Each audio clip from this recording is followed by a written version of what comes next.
नेपाळनंतर आता मेक्सिकोमध्ये जेनझी आक्रमक झालेत। मेक्सिकोमध्ये हजारो जेनझी सरकारविरुद्ध रस्त्यावर उतरले। महापौरांच्या हत्येप्रकरणी मेक्सिकोत असंतोष निर्माण झालाय। पोलिसांकडून अश्रुधुराचा वापर करण्यात येतो। मेक्सिकोमध्ये हजारो लोकांनी शनिवारी जेनझी या बॅनरखाली वाढत्या गुन्हेगारी, भ्रष्टाचार आणि दंडमुक्तीचा निषेध करत मोर्चा काढला।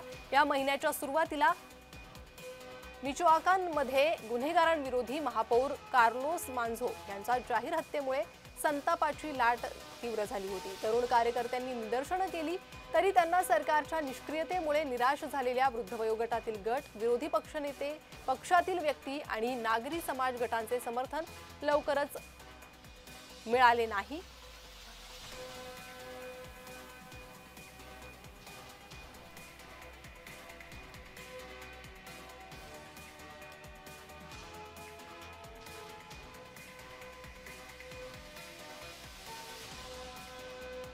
याच संदर्भात आंतरराष्ट्रीय अभ्यासक शैलेंद्र देवळाणकर सर आपल्यासोबत जोडले गेले आहे।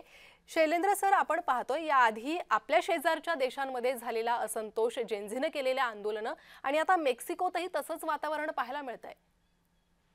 नाही, खरं आहे। साधारणतः 1990 ते 2010 या दरम्यान जन्मलेले जे युवक आहेत ते प्रामुख्याने विषमता, आर्थिक विषमता असेल, भ्रष्टाचार असेल, लोकशाहीचे अधिकार असतील यासाठी रस्त्यावर उतरण्याचं, प्रोटेस्ट करण्याचं जे प्रमाण आहे ते वाढतं आहे। आणि विशेष करून दक्षिण आशियामध्ये असा प्रकार हा प्रामुख्याने दिसून आला।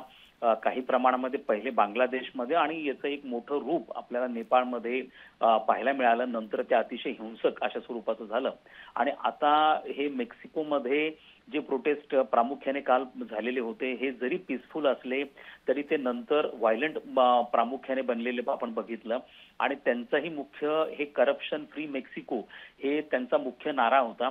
त्यामुळे आता अशा स्वरूपाने तरुण एकत्रित येणं आणि त्यांनी लोकशाही अधिकारांसाठी, आर्थिक समानतेसाठी अशा स्वरूपाने प्रोटेस्ट करणं, आता अशा स्वरूपाचे प्रवाह हे तुम्हाला जागतिक राजकारणामध्ये आणि विविध देशांमध्ये प्रभावी होताना दिसतात। आता दक्षिण आशियापर्यंत हे होतं, त्यानंतर पश्चिम आशिया आणि आता अमेरिकेच्या जवळ म्हणजे अगदीच अमेरिकेच्या दक्षिणेला अमेरिकेच्या बॉर्डरवर असणारा हा देश आहे मेक्सिको। आणि मेक्सिकोच्या कॅपिटलमध्ये, ज्याला मेक्सिको सिटी असं म्हणतात, त्या ठिकाणी हे प्रोटेस्ट झालेले होते।